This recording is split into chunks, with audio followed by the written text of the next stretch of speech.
Okay, those leaves are telling me that it is time to get this truck cleaned up, sandblasted, and put away for winter, because winter is coming fast. So today we're going to pick up where we left off. We had a good rain there a couple days ago, so it's a little bit wet, but can still work around here.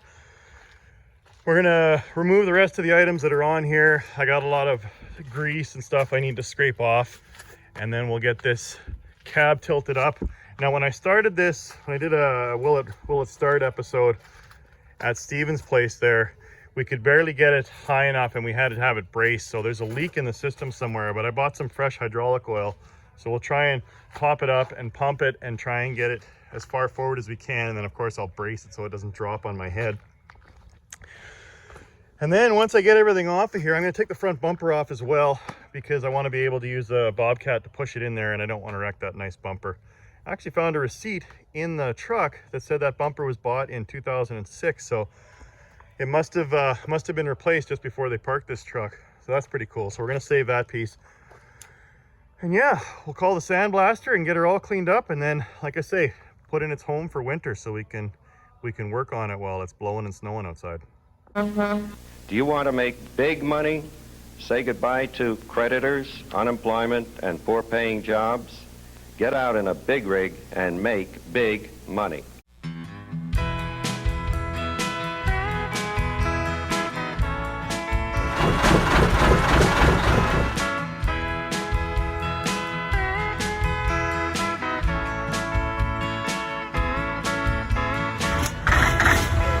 Yeah.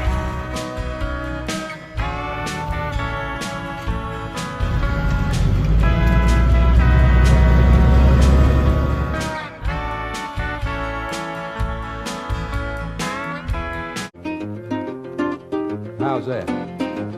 Now.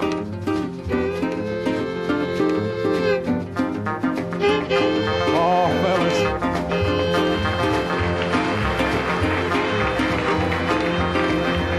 Well, from the big Atlantic Ocean to the wide Pacific shore, as she glides along. Oh, great. Now it's starting to rain. Oh, I am not going to miss working outside. Okay, so yeah, it looks like there was definitely blue at one point. This truck was metallic blue, almost the same color as the peat. Okay, so now the reason I did that is because, again, I didn't want to damage this bumper, and now the Bobcat can just push on these blocks and give the truck a shove into the garage.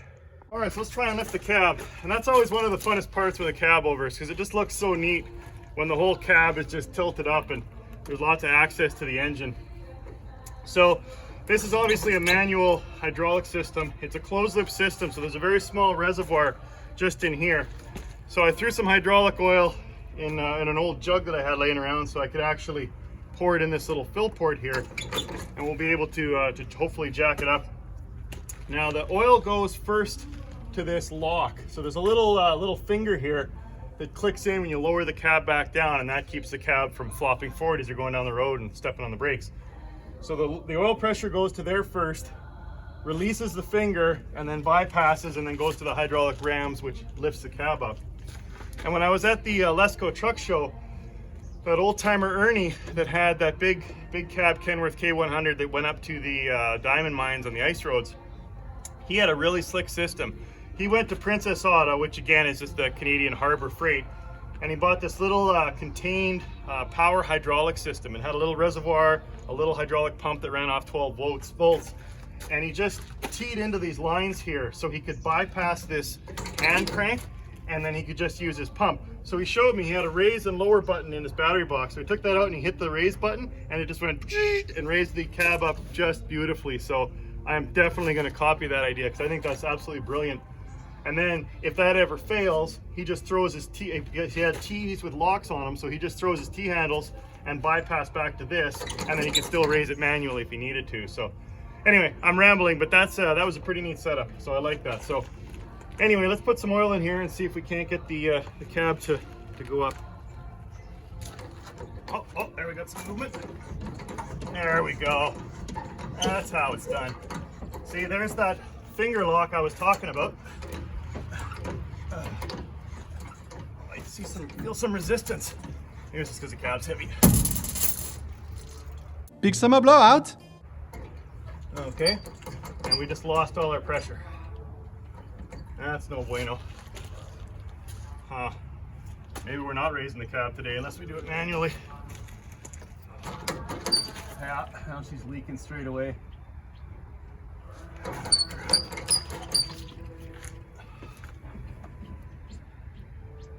Oh wait, I hear something leaking over there. Oh, old trucks are awesome. Huh, okay. Well, we found the leak. These rotten old lines. Just the road grime getting shot up at this steel braided hose. Probably rusted it. Oh, I can actually feel it worn there. So it was probably wearing against this plate and rubbing like that, and it just cut right through. Okay, well, as I demonstrated in previous episodes, these lines, I've actually got some braided line this size, and you can put new connectors on. So I can cut this and try and put a connector on, and we'll try and patch it. Because I mean, ultimately we're going to replace all the lines, but we'll see if we can patch it just so we can raise the cab. All right, so I traced the line back, and it's actually this one here. I just pulled it out from underneath the cover here. And rather than try and patch it, I'm just going to do a whole new line. And so I traced this one, and this one goes all the way back underneath the cab. So I'll just pull it through all the eyelets, and it's actually the one that goes up to that lock. So we'll just make a whole new line. We'll take both pieces off, measure it out, make a new line, and then hopefully we can lift this sucker up. Let's give this a try again. Got the new line in, so hopefully we don't have any more leaks. And that was for safety. Didn't land on my head. But obviously that's a sign that we're gonna have to replace probably all the old lines. The hook's coming down, and then the hook goes over, and now it should send it to the rams and raise the cab. Oh, that's a pretty good leak. Oh man.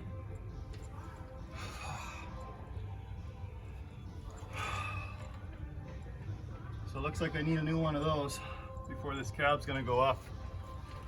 I guess we'll take that off of there and head over to Kenworth and see what a new one is worth.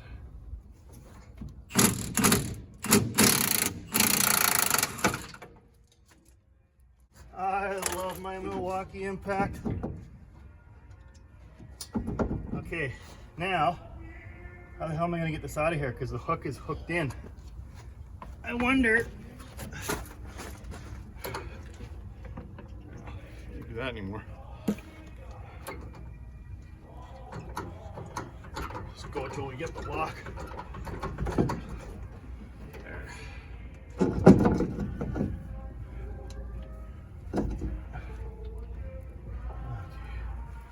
Where's my 9/16 wrench?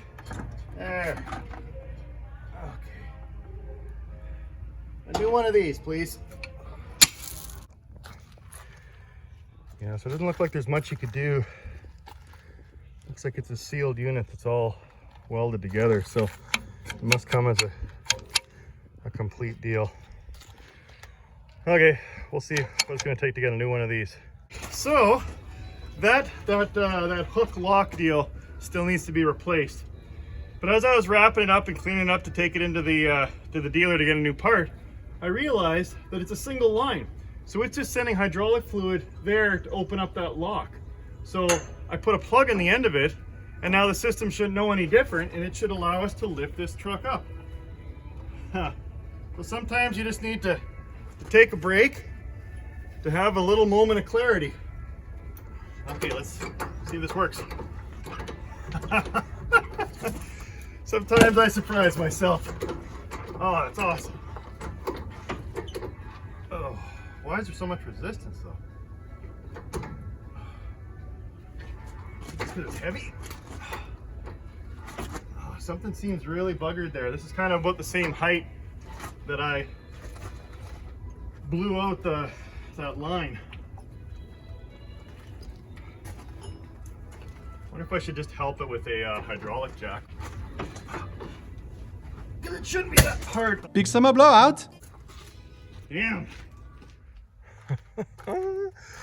Oh, you are just not gonna be easy any step of the way. So another hydraulic leak. So that's probably why it wasn't going up. Looks like this crappy rubber line here. So we'll disconnect that and again make a new line and keep chasing the leaks here. Now these lines are all going to need to be replaced, and maybe I'm going to end up doing it before I even get this cab tilted up. So you see that? That would be bad. So I was trying to take this guy off of here because this is the crossover line that was leaking. And when I went to undo it, it just snapped off of there. So now we are buying a new ram and trying to get that off of there. Oh, this is snowballing. Can you fix it? Yeah, why not? Well, if you're a fan of the channel, ow, you know that I'm too stubborn to give up. So let's see if we can get that little plug out of there.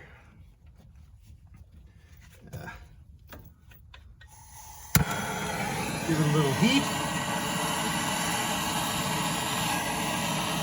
If we don't want to get it too hot, we'll burn the seals.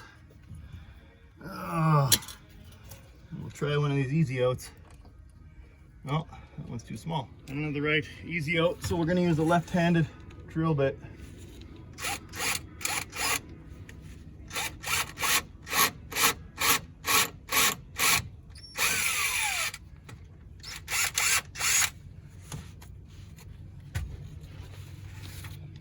Okay, now the hole's a little bigger, I was able to use a larger easy out.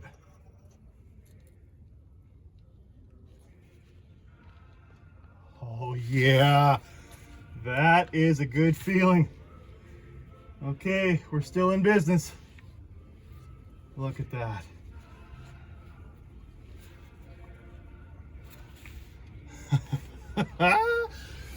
Oh, lucky day. There we go.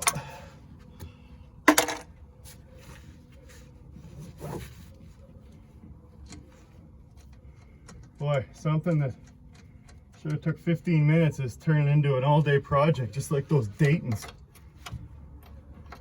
At this rate, I'll have this truck finished in about 7 or 8 years. Okay. That should probably do. Okay, let's try one more time to lift the cab.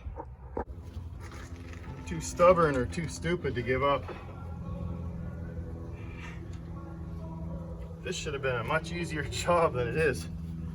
Okay, let's try that.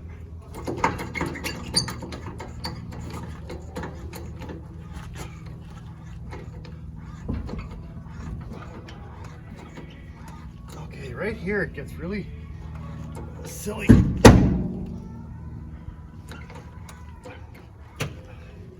Feels like something's binding. Yeah, it's not hung up because this is moving it easily. It's got to be something in the hydraulic system. Much later. I think I finally got this thing figured out. I bled all the lines and then I pressurized it up and I finally felt something let go. So I don't know if there was a piece of rust or a piece of dirt, but now it seems to be working properly and it doesn't stop at that point anymore. So I think we finally got her licked. Nice. All the mouse turds are gonna go rolling forward onto the windshield now. All right.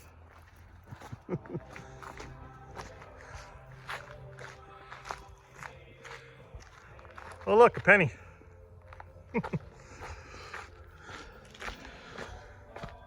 Okay. Now, I guess you want to put the shifter forward, so make sure it goes up the slot there. So yeah, that's where the mice were coming in. They come on this little landing here, and then right up into the cab through that opening there. So I think there's supposed to be a rubber boot there or something that tries to keep the mice out. But yeah, this is gonna work good. Now the sandblaster can get in here and clean up the frame. And I wanna get him to clean up the metal edges on the doghouse as well, because they're pretty rusty, but I don't see any significant damage as opposed to surface rust. A little bit there, but typically the doghouse can be pretty buggered. And it looks solid to me. I don't see any cracking on the brackets. Yeah. Right on. If you recall from when we started this, the turbo wouldn't turn. Oh, there it goes. Hey, want to hear the most annoying sound in the world? Yeah, how's that sound? It's probably okay. Okay, so if anyone knows where I can get a turbo for an A-block, hit me up, twinstickgarage@gmail.com.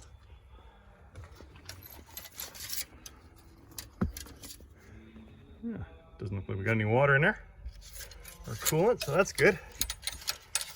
Nice thing about cab overs is they do obviously cover up the engine, but still can't figure out what happened here.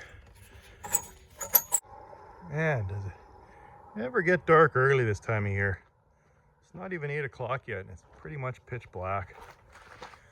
So as you can see, today I had to move all my trucks outside, including that spare engine. And the reason I had to do that is to make room for King's Tree Plumbing to come in and install that. Look at that. 40 feet of wonderful heated goodness. That's my 150,000 BTU radiant tube heater. So essentially what happens is the fresh air comes in, there's the burning unit, and just sends fire all the way down the tube and radiates heat downwards, and then exhausts out that east wall. So they didn't quite, took a little longer than they expected today, and they didn't quite finish hooking up the gas line, so I still got to punch through the wall and make the connections to the gas meter. And then Kevin at Highline's going to come in, and he's got a little more wiring to do and run the wiring down to the thermostat control there. But we are getting close, which is a good thing because it's cooling off. It was below 0 last night, so winter's going to be here soon. So this radiant tube heater will be a welcome treat. And as I've said before many times in previous episodes, I mean, I've never in my entire life worked inside in a heated garage, so this is going to be one heck of a treat. Ah, this is wonderful. On the woodlands, through the hills and by the shore. Hear the mighty rush of the engine, hear them lonesome hobos call. Let's see the mighty combination called the Wabash Cannonball. Ain't that low? I'm gonna pick. Quit out loud me. Here we go. Let's hear it like it is.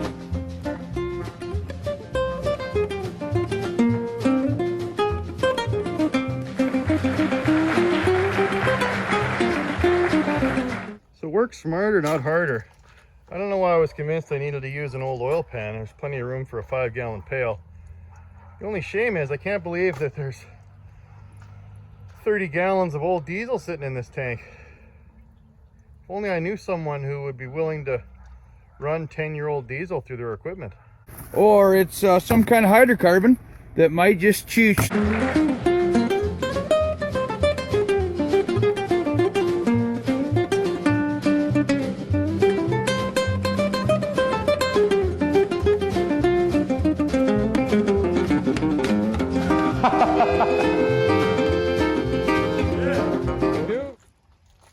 Okay, so now I got the tank straps off. We got the fuel lines disconnected. Now I'm just gonna cut the wire to the fuel level gauge. I am smart, and I'm self-smarted. And then we'll put the plug back in. If I can find the plug.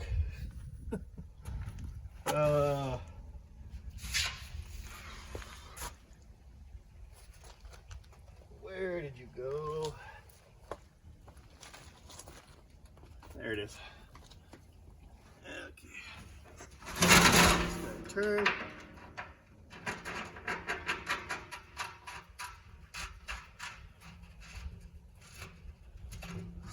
Plug that up, close that. We should be able to take this tank out of here.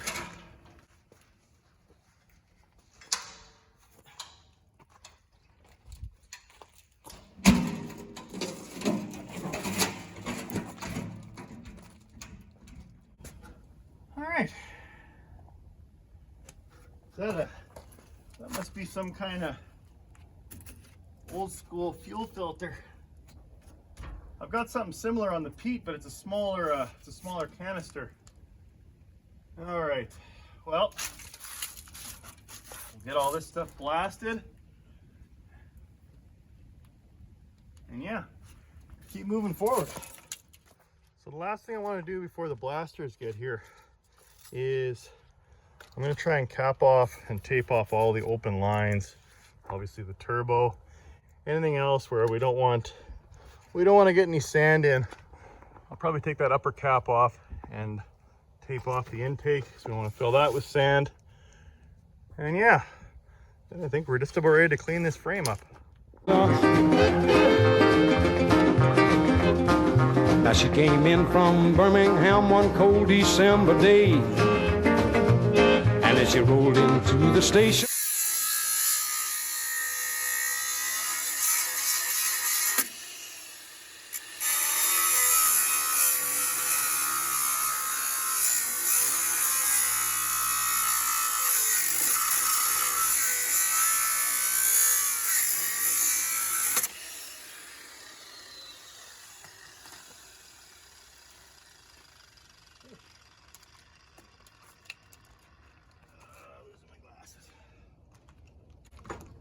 Okay, so I figured I'd get these steel plates off of here before the sandblaster comes.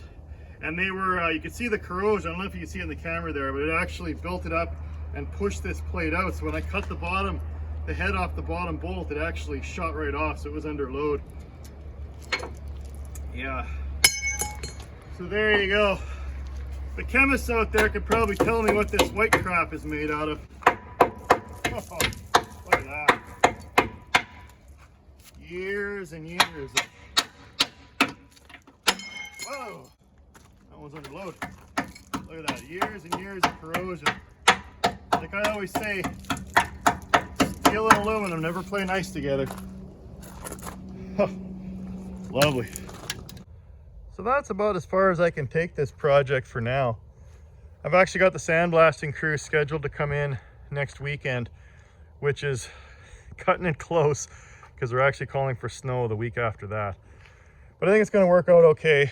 That's just like I did on Project Snowman last year. I'm coming right down to the wire. So I got bags and taped everything up anywhere where I didn't want sand to end up. Hopefully I didn't miss anything, and clean things up as best I can. So like I say, next episode we'll get the blasting crew in and we'll clean up all the old rust and junk, and then we'll tilt the cab back down, and I'll call my friend with the Bobcat and we'll give her a tug and we'll put her in that third stall there, and then we're going to close all 3 doors and work inside this winter. Can't wait.